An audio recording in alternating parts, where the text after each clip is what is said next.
Everyone, apologies for being a little tardy. I have one very brief thing off the top, and then I'm happy to dive right into your questions. I would like to note Iran's continued harsh treatment of Vahid Afkari, the brother of Naveed Afkari, an Iranian wrestler whom Iranian authorities executed in 2020. Vahid Afkari has now spent 1,000 days in solitary confinement. Like his brother, Vahid was unjustly detained and tortured into giving false confessions and handed down a 33-year and 9-month prison sentence and 74 lashes after an unfair trial. Vahid's treatment is typical of that of the Islamic Republic's judicial authorities, who are not interested in justice, but who endeavor to strike fear in the hearts of ordinary civilians and protesters. We once again call on Iranian authorities to free Vahid and all those Iranians, including many young people who remain imprisoned for exercising their human rights, including the right to freedom of expression. Matt. Thanks for that. Go ahead. I want to start with Ukraine, even though I have zero hope that you're going to have an answer, considering what just happened at the White House briefing. What's your understanding of what happened with this dam? So we've been closely monitoring the impacts of the destruction of the Kakhovka Dam, which has triggered massive flooding in Ukraine and resulted in the evacuation of thousands of Ukrainians. As our colleagues at the White House said, we have seen the reports that Russia was responsible for the explosion at the dam, which Russia forces took illegally last year, and we have been continuing to monitor. We can't say conclusively what happened at this point, but we will share more information when we can. What continues to be very clear, though, is that the damage to the Ukrainian people that they've endured and to the region will continue to be significant. We continue to be in touch with our Ukrainian partners and our offer to how we may be able to provide assistance to the many Ukrainians who have been displaced. When you say it's inconclusive, does that mean that you cannot rule out that it might have been an accident? We are actively working to determine what happened and hope to have more information soon. I'm just not going to speculate from here. I'm not asking you to speculate, but when you say it's inconclusive, does that mean that you decided that or you have come to the conclusion that it could have been accidental? Again, Matt, we're working to determine what happened, but I think the important thing is that Russia started this war. Well, it was Russia that occupied this area of Ukraine, and it was Russia that was in control of this dam. Again, I don't have a conclusive assessment to offer you from up here. Okay, but I don't understand what it is. So that means that it is still a possibility, according to what you know at the moment, that it was accidental. Again, we are, I think we're basically saying the same thing, Matt. We are actively trying to determine what happened. We're not saying the same thing. I'm asking you I think if we you are. think that it's still a possibility, if there's a possibility that it was an accident. And you're not saying that. You're saying it was inconclusive and refusing to say that it's possible it was an accident. We are trying to determine what happened. Of course, that could be a possibility, but we are trying to determine what happened. Again, but I don't have a steer to offer from up here.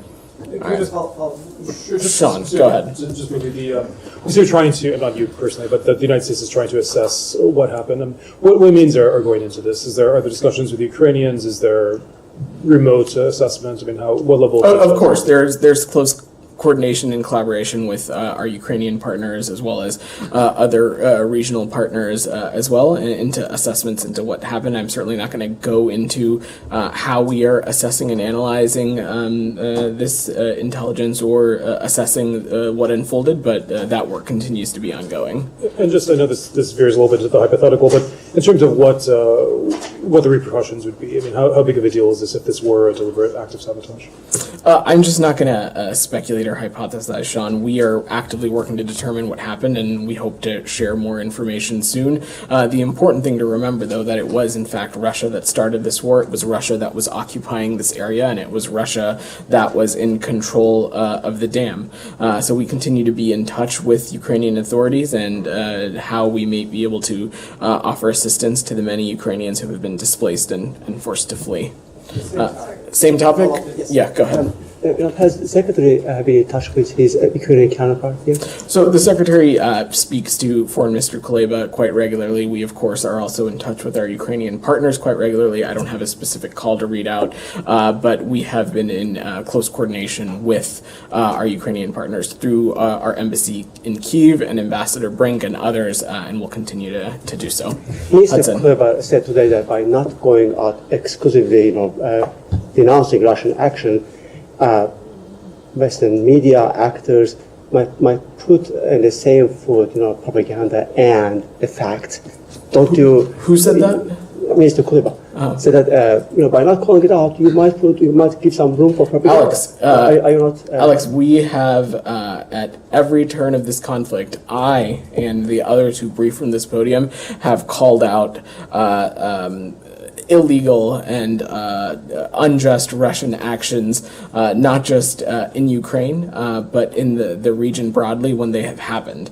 As I have said, as it relates to this specific incident, we're continuing to assess what has happened, and we're working to determine that, and we will share any information that we can. But I take issue with the characterization that we have not called out Russia for many of its malign and illegal activities as it relates to Ukraine. Practically speaking, just one last question. Usually we assess it. Well, Russia controls the land and also the land. How do you assess? Do you assess the consequences of it, or do you collect the facts in a way that we have no idea? This is a process that's ongoing, Alex. We're doing so in coordination with our Ukrainian partners and others on the ground, and when we have more information to share, I'm certain that we will. Just John, quickly, go ahead. Kirby did make a reference to an explosion. Is it possible to confirm if the U.S. has assessed if it was an explosion rather than a breach at the dam? I have no reason to say anything different from what the Admiral said, but I'm happy to check in and see if there's some specific assessment that we can offer. Does that mean it does appear to have been an explosion? Again, our understanding is that there were reports of an explosion. There were reports that Russia was responsible. But again, we can't say conclusively what happened, and that is still assessment. Those assessments are still ongoing. Okay, go ahead. Have you seen the reports from the Washington Post back in December that the Ukrainians were actually firing HIMARS missiles into this dam as part of a potential strategy to flood the region so that Russia could not advance? So is there any, have you seen those reports? I've not seen those reports, but again, so I don't have anything to offer on You're not that. aware of that strategy in general? I don't have anything to offer on that. Anything else on this topic before we move away? Go ahead in the back. Mr. Patel, good evening, thank you. So, don't you think that the recent developments in Ukraine, including Kakhovka power plant attack, is an important reason to arrange a call between Secretary Blinken and Russian Foreign Minister Lavrov? To say what? To discuss the recent developments in Ukraine, as they haven't talked for about 2 months. So. Our message to Foreign Minister Lavrov and to any Russian official has been pretty clear, and we have been pretty clear in all of those readouts. They are, you should leave Ukraine, you should free Paul Whelan, and you should free Evan Gershkovich, and you should immediately withdraw your forces in your illegal and unjust invasion into Ukraine. So no plans to arrange this one? We've been very clear in our messaging to Russian officials. Anything else on this topic before we move away? On this topic, Jenny, or something else? Okay, that's the point when I say on this topic. Go ahead. Yeah, I'll come back to you, Jenny, I promise. So if this is deliberate, do you consider it a war crime? Because, I mean, it is against international law. And also, there were, President Zelensky, and back in October, warned that Russians are mining the dam. Have you checked that information out? And yeah. So I just don't have a determination for you on that, specifically to your question on whether it's a war crime or not. Admiral Kirby spoke to this as well, but I will note that deliberate attacks on civilian objects are prohibited by the law of war, and as a party to the additional protocol to the Geneva Convention, Russia has an obligation not to attack certain areas and facilities. But I don't have any other assessments to offer. Jani, go ahead. Or on this? One more. Go ahead. Admiral Kirby also says that this would have significant repercussions for Ukraine's energy security. Is this department preparing any sort of specific response to mitigate this incident? I don't have any new announcements to share, but obviously mitigating energy concerns and Russia's continued weaponization of energy as it relates to invasion in Ukraine continues to be a top priority. The administration has taken a number of steps to support our Ukrainian partners in that effort, but I don't have any announcements to share today. Jani, go ahead. Thank you, Vedant. A couple of questions. South Korea was elected as a non-permanent member of UN Security Council today. Any comment on this? Well, we congratulate South Korea on its election, and I have no doubt that the Republic of Korea will be a credible voice in contributing to the maintenance of international peace and security. Second question, Sure. A Chinese and Russian military aircraft invaded Korean air defense identification zone without prior notice. How can you see on this? I'm not aware of these reports, and I would let ROK officials speak to any incursions into their airspace. Just one more. North Korea continues to use the incompetence of the UN Security Council to provoke. How can the United States evaluate the role of the UN Security Council? Well, the UN Security Council continues to be an important forum for us to continue to hold the DPRK accountable. And there are voices on the Security Council who we believe have sway with the DPRK and should use their role to further rein in and influence the malign and destabilizing activities that we're seeing from the DPRK in the Indo-Pacific region broadly.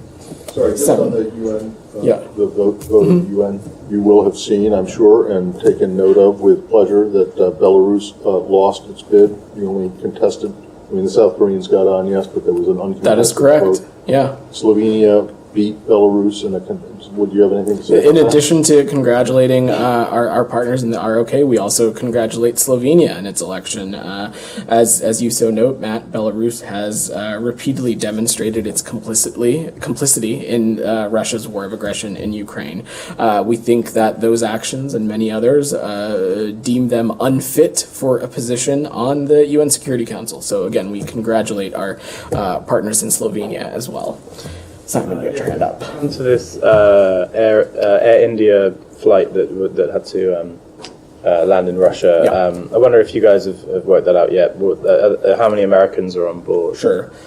So we are aware of a U.S.-bound flight that had to make an emergency landing in Russia and are continuing to monitor that situation closely. I'm not able to confirm how many U.S. citizens were aboard the flight at this time. Of course, Simon, as you note, it was a flight that was bound for the United States. So it is, of course, likely that there are American citizens on board. As you probably also saw, there's public reporting from Air India that they are sending what my understanding is a replacement aircraft to the destination to have the passengers carry on for their route. But I would defer to the air carrier to speak to anything further on this. If it comes to it, maybe that's not the case, since if there's a replacement aircraft, but if there needed to be, parts, export of parts that needed to have exemptions for the various embargoes and sanctions for Russia, is that something that you would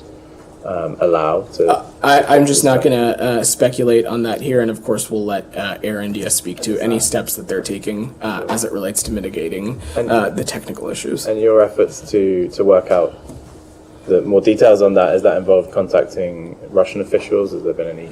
I'm not going to get into specifics, but of course there are steps that we can take in assessing manifests and passengers who may be bound for the United States. But again, I'm just not going to get ahead of this process beyond saying that we are continuing to monitor the situation.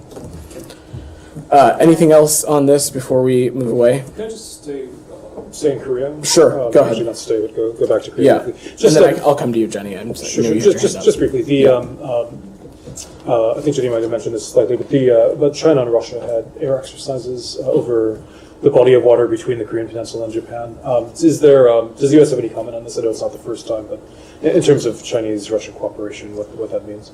Look, part of the reasons why we continue to invest and align in our close partnerships and alliance with our Japanese and ROK partners is continue to deepen this cooperation as it leads to what our view is a free and open Indo-Pacific, one that is governed by a rules-based order.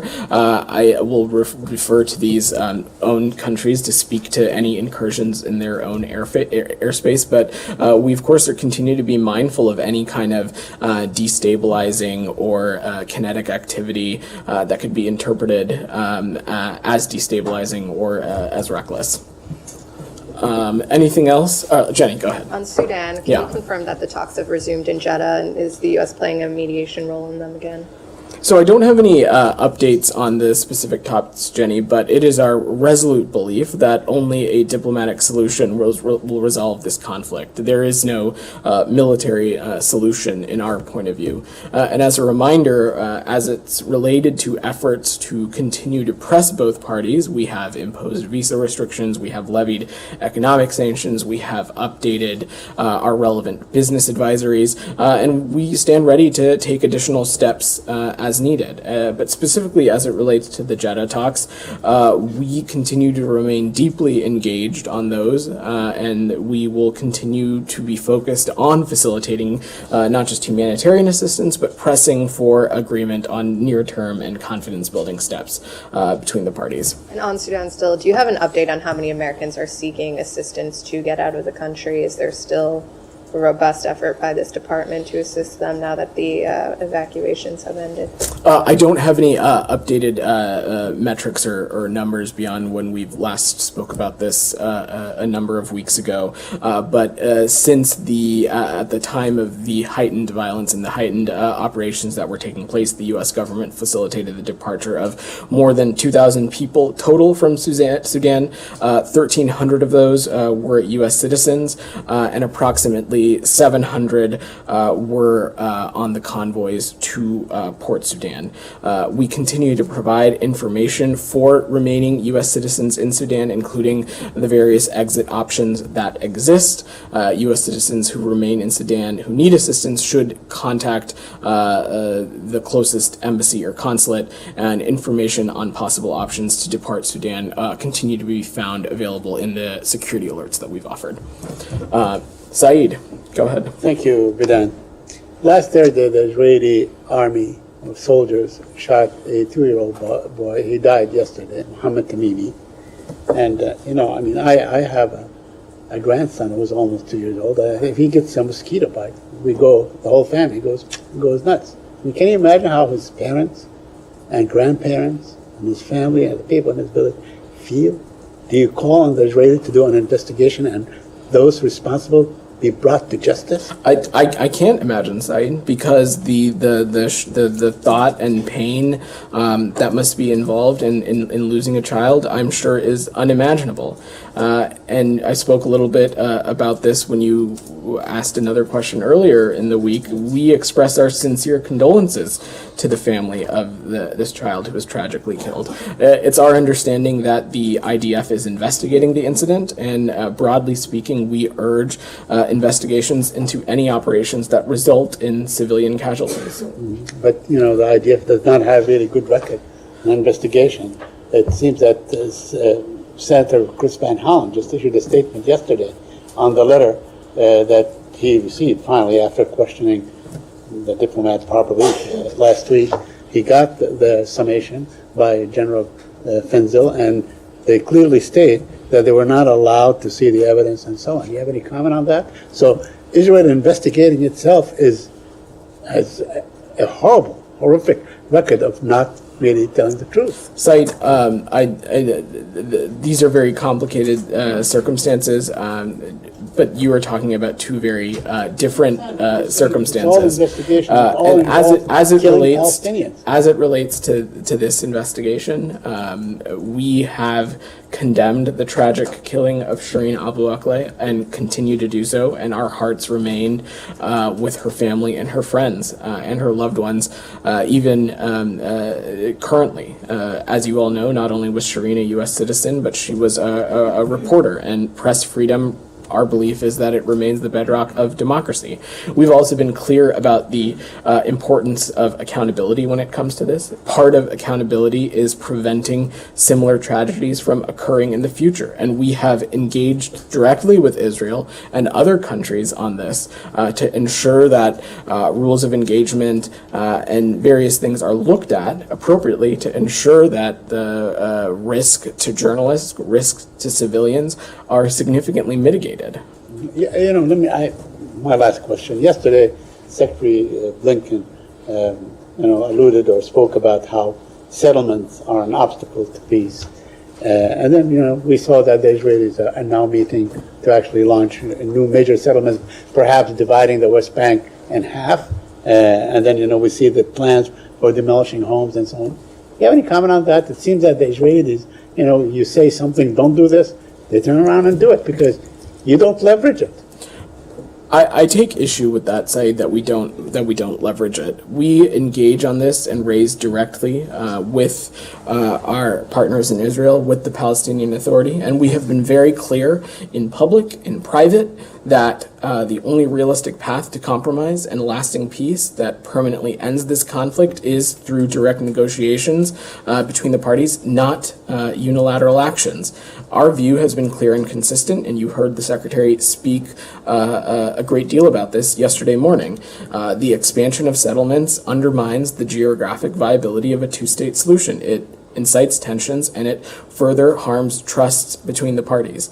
And when we, from the United States, see steps taken by either side that undermine or harm that trust, we are vocal about it, not just with the parties directly, but with our regional partners and others in the region who are also part of this process as well. So are you saying then that when you say that you do leverage it, leverage your influence, that you have been successful in convincing the Israeli government not to proceed with certain settlement expansion? Matt, what I'm saying is that we have not hesitated to raise directly. To what end?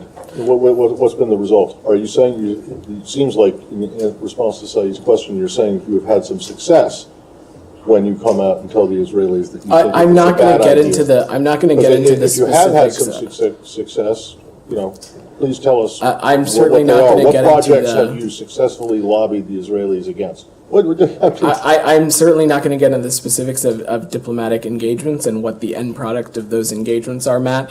I will reiterate again, though, that we have raised these issues directly. And let's just put it this way: have you seen settlement expansion increase over the course of since this administration has been in office, or decrease or stay the same? Matt, I will just leave it at that. We have raised these issues directly with our Israeli partners and with the Palestinian authorities. Is there an increase in settlement expansion activity since over the course of the last 2 years? Matt, we have been clear that when we have seen settlement activity take place, including over the course of this administration, we have been vocal about it. We have expressed our serious concern and the steps that it does to the overall process. I don't think anyone is saying that you haven't done that. The question is whether you've seen any results from that. I'm not going to get into the specifics of our diplomatic engagements, Matt. What those end products are. Nike, go ahead. Yeah, thank you. Do you have any update on Clinton Brink's meetings in Beijing, and is he on the way back to the United States? And is it fair to say that his meetings in Beijing is paving the way for Secretary Blinken's to reschedule his trip to China? As it relates to the Secretary's travel, I spoke a little bit about this yesterday. Don't have any updates or on that. I would just note that, as we have previously said, we look forward to rescheduling that visit when conditions allow. But Assistant Secretary Crittenbrink was in China with NSC Senior Director Sarah Barron, where they had a number of meetings with MFA officials. They had candid and productive discussions, and they met with Executive Vice Foreign Minister Ma Zhaozhu and Director General for North America Yang Tao. These meetings focused on a number of bilateral issues, cross-strait issues, and addressing challenges. I spoke a little bit yesterday that they spoke about things that we view as very important to the bilateral relationship, addressing climate change, addressing fentanyl precursors, addressing human rights, as well as wrongfully detained American citizens. Our viewpoint is that there is no substitute for in-person meetings or engagements, whether they be in Washington and Beijing, to carry forward our discussion. But I don't have anything else to offer on his travels. Is it the U.S. assessment that China is ready to take steps to stabilize relationship with the United States, given reports that Secretary Blinken is visiting China in upcoming weeks? I'm not going to characterize, and it's not for me to characterize how another country views their relationship with the United States. What I can share is that our viewpoint continues to be, and this is not something new you've heard me say, our viewpoint is that the international community expects us to manage our relationship with the PRC responsibly, and that's something that we intend to do. And these engagements from Assistant Secretary Crittenbrink and NSC Senior Director Barron are part of that. There are a number of issues that are of immense importance to us that have a nexus to the PRC, whether that be addressing the climate crisis. A significant portion of the world's trade flows through the Taiwan Strait. Addressing fentanyl precursors. These are all things you've heard the Secretary speak to, and we view that because of all of these things and many more, it is in our interest to manage this relationship responsibly, and we will intend to do so. Abby, go ahead. Does the State Department have any comment or concerns about the agreement to merge the PGA Tour with LIV Golf, which is backed by the Saudi Arabia Public Investment Fund, which is controlled by the Crown Prince? I don't have an assessment on that from the State Department. Can I ask an unrelated question? Sure. The State Department announced the departure of First Chief Diversity and Inclusion Officer Gina Abercrombie Winstanley today. After more than 2 years, can you talk about some of the progress that has been made to diversify diplomatic ranks and to increase the representation of minorities at senior levels? Certainly. So we are after 2 years of extending service, we are very sad to see Ambassador Abercrombie Winstanley go. She'll be leaving this role at the end of June. And to take a little bit of a step back, the Secretary appointed her as the department's first Chief Diversity and Inclusion Officer and launched the Office of Diversity and Inclusion at the beginning of this administration to ensure something that you see him talk about very clearly, that our foreign policy delivers for the American people, and a key tenet of that being that our workforce look like and be reflective of the country that we serve. And so just to offer some thoughts on Ambassador Abercrombie Winstanley's tenure here, it was during her time that she was very integral in developing our 5-year plan on our DEIA strategic plan that we see as a roadmap for how we can continue this important work. I will also note that this office is not going anywhere. We look forward to announcing Ambassador Abercrombie Winstanley's replacement very soon. In the interim, there will be a senior official from her office assuming duties. But also I will note that it is because of the ambassador's work that the advancement of DEIA became and continues to be a requirement for all State Department employees. It is a factor when factoring in promotions for the Foreign Service and Civil Service and the Senior Executive Service and things like that. Her work has also been integral in establishing establishing a demographic report so that we can ensure that the measures and the steps that we are taking in the department can be cross-referenced against our goals. A number of bureaus across this department have senior advisors focused on this DEIA work. And so this continues to be something that is of utmost importance to the Secretary, and we look forward to having more to announce soon. Do you have any specific metrics, though, that you can speak to as far as the increase at senior levels of? I'm happy to see if we have specific data points that we can share. Anything else on this before we move away? All right, Hudson, go ahead. Pertaining to Secretary Blinken's attendance of Henry Kissinger's birthday party last night, I wanted to ask, what does Secretary Blinken like about Henry Kissinger? Obviously, there is extensive documentation associating Kissinger with bombing campaigns in Cambodia and Vietnam and overthrowing democratically elected governments in the developing world and allegedly supporting genocidal policies in Bangladesh. But to be fair to Dr. Kissinger, he also was a key architect of the outreach to China, and he transformed the U.S.-China relationship. Of course, in this administration, you've seen the U.S.-China relationship take a plunge. And really have officials question the fundamental premises of the U.S.-China relationship. It just has me sort of curious, what does Secretary Blinken like about Henry Kissinger?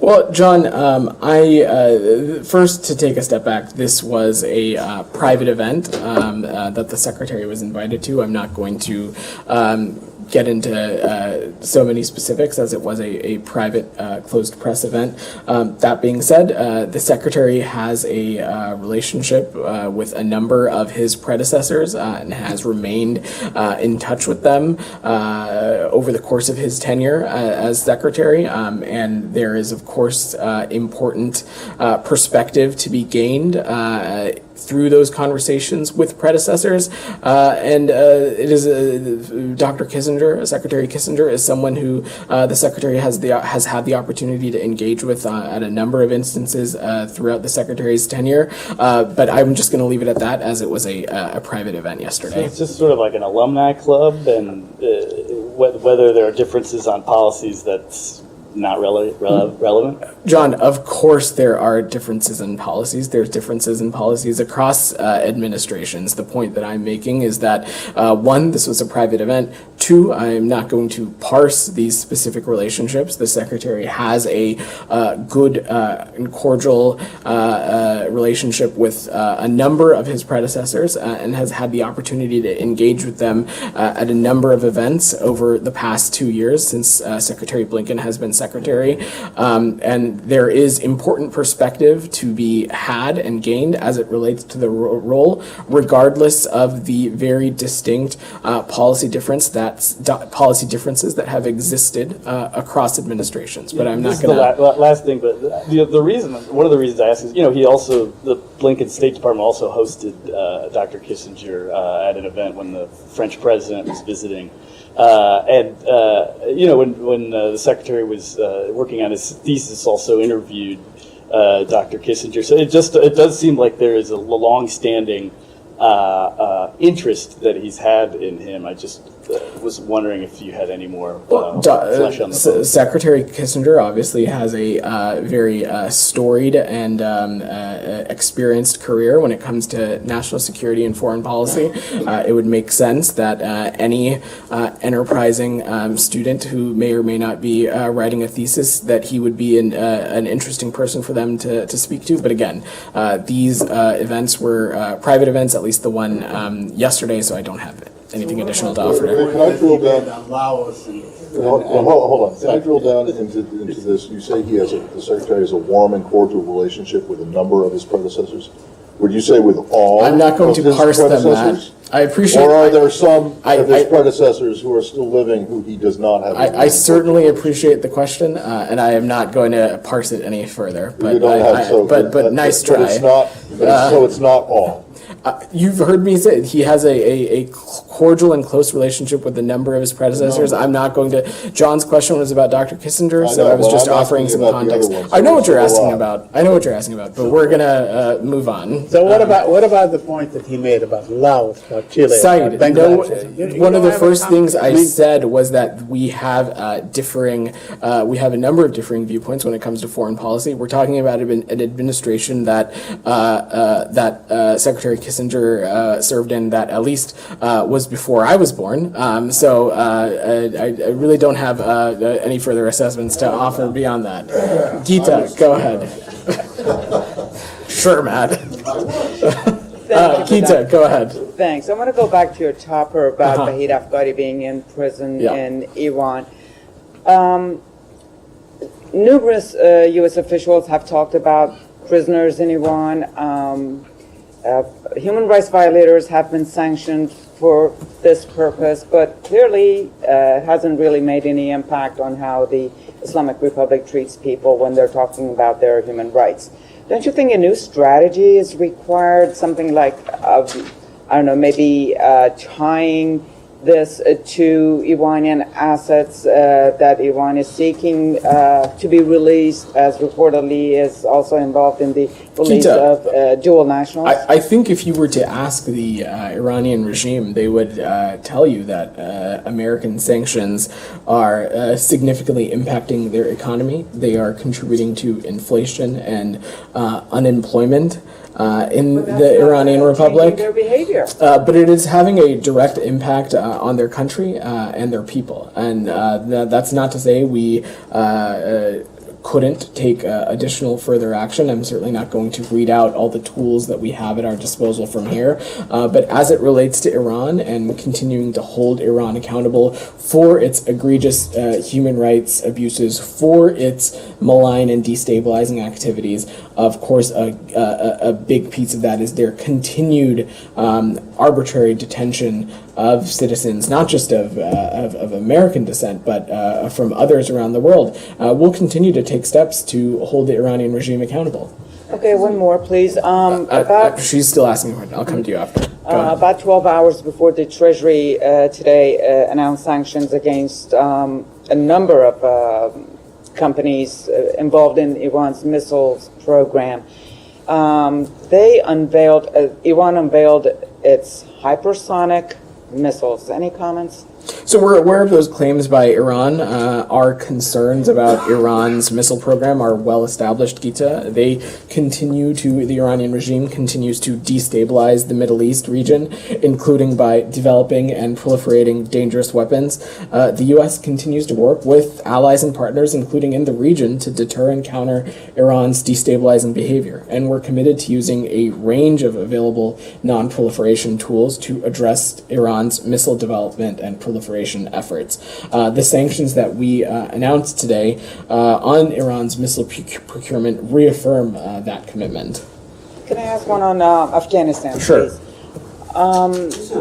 Russian Foreign Minister I'll come back to you. Lavrov has reportedly said that the United States is supporting ISIS and Al-Qaeda in Afghanistan. How would you categorize this comment? I would categorize that comment as Russian propaganda. Go ahead. Just a follow-up. Two questions on Iran. Going back to your topic again. Can you give us more details on why did you pick on particularly this case for today's topper? He has been, other than the fact that he has been in solitary confinement for more than 1,000 days. There, of course, as you said, Alex, there are a number of examples. I hate to use that word because these are very serious human cases in which real lives are affected. But there are a number of examples in which Iran has taken egregious actions, has egregiously violated people's human rights, have not respected fair trial guarantees or other basics when it comes to these kinds of things. We wanted to just draw attention to this particular case, given the longevity, certainly not the longest time or anything like that, but we wanted to draw attention to his case. Do you have any update on this particular case? Any news about I don't have any updates to offer. And you supported the sanctions policy in your response to Diya, which I couldn't agree more. But I don't understand why, when it comes to human rights, the administration is so timid in terms of sanctioning Iran's supreme leader for this very crime that he's committing. Alex, when we take a look at our designations, first, I'm not going to preview designations or actions that the government may take from here, but when we take actions or designations in any country, we do so in close coordination with our allies and partners. We do so in close coordination across the interagency, and we do so in a way to ensure that they are the most potent and have the most impact. And I would say that American sanctions, regardless of what the specific entities and targets are, those of course have an impact, but broadly, if you across the board as it comes to Iran's economy, what we're seeing, the suffering from the Iranian people, that our sanctions have held to account and will continue to hold to account the egregious violations that we're seeing, not just as it relates to the Iranian people, but its activities in the region broadly. Go ahead. Excuse me. How does the USA see the reapproachment between Egypt and Iran, which is seem imminent after the visit of the Oman Sultan to the last month to the Egypt and Tehran, and the welcoming of supreme leader in Iran, Khamenei, and the second part, like, did Egypt or Oman as an ally or partner with the USA share or participate any talks about this reapproachment between Egypt and Iran, specifically that seen as like success for Iran in diplomatic levels after the reapproachment with the Saudi Arabia, with the like coordination of China? I'm certainly not going to get into specifics of our diplomatic engagements, but when it comes to the challenge posed by Iran and the malign and destabilizing activities that it conducts, not just in the region, but across the international community broadly, one of our key tenets continues to be close coordination with our allies and partners as it relates to this. And of course, in the region, Egypt continues to be an important partner on a number of fronts. There are avenues for security cooperation and collaboration in other areas as well, but I'm not going to get any further specific. So how do you evaluate this, like Egypt and Iran, if they going to reapproachment their relationship, it's going to be like big deal in the Middle East? Well, of course, we would certainly take issue with countries that are going to take steps to further normalize or deepen their collaboration with or cooperation with the Iranian regime. But as it relates to tackling the challenge posed by Iran, we'll continue to consult with our allies and partners in the region. Shannon, go ahead in the back. I can just ask you on a topic related to the PGA's intention to merge with LIV Golf, because your White House counterparts are also declining to offer position. But I was wondering if I ask more broadly if you could respond to the allegations from many, including family members of 9/11 victims, that Saudi Arabia is attempting to sports wash its reputation now. And on Saudi Arabia's purported human rights violations, does the State Department see any room for sports diplomacy on these fronts? Or does it require more intense, serious diplomacy? What I will say broadly, and you have seen us engage on this issue, is that we think that across our diplomatic efforts, as it relates to the whole world, we think that there is an opportunity to engage via sports diplomacy and engage with allied and partners countries over some of these many shared cultural endeavors. Specifically, as it relates to this forthcoming deal, I just don't have anything to offer, as these are two private entities, and I don't have anything to offer from the State Department. Go ahead. Thank you so much. Jahan Zaibali from Airway News. Former Prime Minister Imran Khan has reiterated his U.S. conspiracy claims in an interview with The Intercept. He also blames the former Pakistani ambassador and military chief, General Bajwa, of convincing U.S. that Imran Khan is anti-American. So the question is that was U.S. manipulated in backing overthrow of Imran Khan? as he's claiming right now? These allegations are categorically false. You have heard me say this before. Pakistani politics are a matter for the Pakistani people to decide and for them to pursue within the auspices of their own constitution and laws. The U.S. values our longstanding cooperation with Pakistan, and we've always viewed a prosperous and democratic Pakistan as critical to U.S. interests, and that remains unchanged.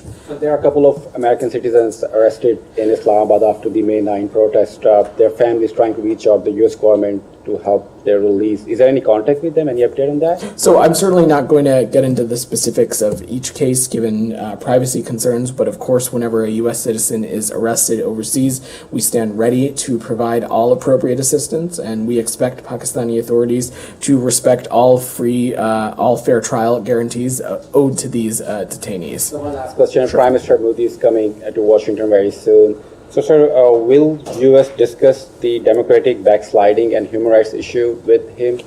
Well, I spoke about the forthcoming state visit a little bit yesterday, and I will reiterate again that our partnership with India is one of the most consequential. It is a consequential relationship. We work closely with the Indian government on some of our most vital priorities, and we look forward to hosting them here later this month and continuing to deepen our engagement on these issues, whether it be concerning the climate crisis, fostering an open and accessible secure technology ecosystem, upholding a free and open Indo-Pacific, deepening our trade and security cooperation as well. And as we do with nations around the world, we will also regularly engage on human rights issues directly with governments as it relates to issues that are in the American interest. Can I follow up on Pakistan briefly? Sure. Do you have a number of American citizens who have been detained since Imran Khan's removal? I mean, since his arrest? I don't and have a specific number for you, Sean. I'm happy to check. Obviously, these circumstances, depending on privacy considerations, we'll have to circle back on that. Can I ask you just about one particular case? Khadija Shah, she's a fashion designer of some prominence there who I believe is also a U.S. citizen. Do you have anything specifically to say about her case? She reports that she was arrested because of tweeting criticism of the army. We've been following the case of Khadija Shah and have asked Pakistani officials for consular access to her. As I've previously said, we always urge foreign governments to allow and follow consular notifications for procedures when American citizens are detained. Believe Ms. Shah is a dual national, and so we continue to engage directly with the government of Pakistan on this. No consular access yet to her? I have nothing additional to report. Okay, go ahead. Yeah. On June 8th, Secretary Blinken will co-host a ministerial meeting about the global coalition to defeat ISIS. And this meeting comes at a time that there's thousands of the ISIS militants and also the family members are being held in the SDF camps in Syria. Then, do you think keeping those ISIS militants and also their families in the fragile facilities in Syria is a good solution? If not, then how the U.S. will help to bring this issue to an end? We have talked about it as a good solution. I'm not going to get ahead of the ministerial. The secretary, of course, will finish up his program in Jeddah and then head on to Riyadh for the de-ISIS ministerial. And I'm certainly not going to get ahead of that process. But you've heard me previously speak about broadly that the repatriation of foreign nationals has been a key priority for the de-ISIS campaign broadly. We believe that that is an important step to stabilize the security situation in places like Al-Hol, but also it is important for lessening the burden on the camps themselves, and we think that it is a important, durable solution to address the security situation writ large. The countries are not willing to repatriate their nationals to the country. If they are not willing to do that, well, what's the alternative? This is something we continue to engage on directly, and I have no doubt it'll be something that is discussed through the auspices of the ministerial. And another question on ISIS, then the U.S. is going to address the continued threats of ISIS. We know that the ISIS has zero lands in control, but they are still active in certain areas, and they are doing attacks on different fronts in Syria and Iraq.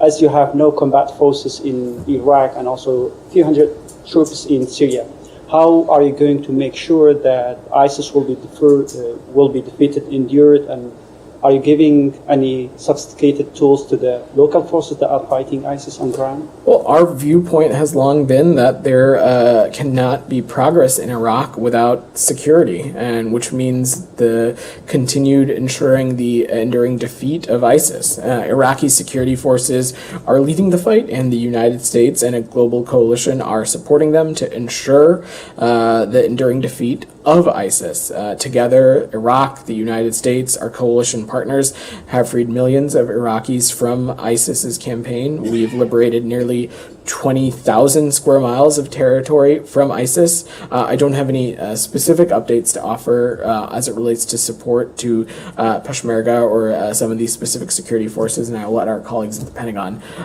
speak to that any further. Simon, go ahead. Question on Nigeria.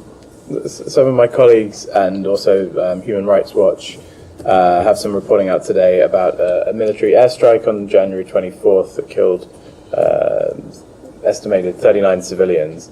And there seems to be part of a broader pattern of airstrikes that the Nigerian Air Force has engaged in that seems to be hitting a lot of civilians, and there isn't accountability or sort of justice for the victims of these according to these reports, according to what my colleagues have found. I wonder, since the US has a relationship with the Nigerian military, is this something that you're expressing concerns about to them? Are you putting any conditions on cooperation with the Nigerian military in terms of them making sure that they're not these airstrikes are not hitting civilians? So we are aware of the January 2023 incident described in the Reuters reporting. We take all reports of civilian casualties seriously. Reports of civilian casualties should be thoroughly and transparently investigated. I will let the Nigerian military speak to details of the incident and any training and technical assistance that the U.S. Is involved in as it relates to preventing civilian casualties are central to our security cooperation with the Nigerian military, but I don't have any other specific assessments to offer from here. Go ahead. Two questions on Ukraine. Are you aware that Ukrainian authorities revoke accreditations of American journalists who do not cover the conflict in Ukraine the way they like? And there is an example of a New York Times reporter who had his accreditation revoked after he reported that Ukrainians used cluster munitions in this war. Has the State Department raised this issue with Ukrainian authorities? We engage with our Ukrainian partners on a number of issues. Of course, broadly, press freedom and access and appropriate access by journalists is something that we engage with directly with countries around the world. I will let our Ukrainian partners speak to whatever mechanisms that they have in place for their visaing and accrediting. That's certainly not something that the U.S. would have visibility into. Also, could you please explain why the State Department so far has been completely silent on the detainment of Gonzalo Lira? He's a U.S. citizen and journalist. The State Department has been very vocal when Evan Gershkovich was arrested, and so far we haven't heard anything about Lira. Well, whenever an American citizen is detained abroad, we ensure to raise directly with governments the ability for consular access, and that they are affronted all basic access for consular notifications, but I don't have any other specifics to offer there. Go ahead. And then we probably need to wrap. This just broke in the Washington Post today, and it kind of corroborates some other reports that have come out in the last couple of months. It says the Biden administration was warned by a close ally several months before the Nord Stream attacks that the Ukrainian military was planning that sort of covert attack. So if this is true that the administration was being warned about this, and like I said, there's been some other reports in the last couple of months, why was the determination so strong in the beginning that this was Russia bombing its own pipeline. So I'm not going to comment on or confirm reports about purported intelligence that includes information that even the Washington Post says that U.S. intelligence agencies were unable to corroborate.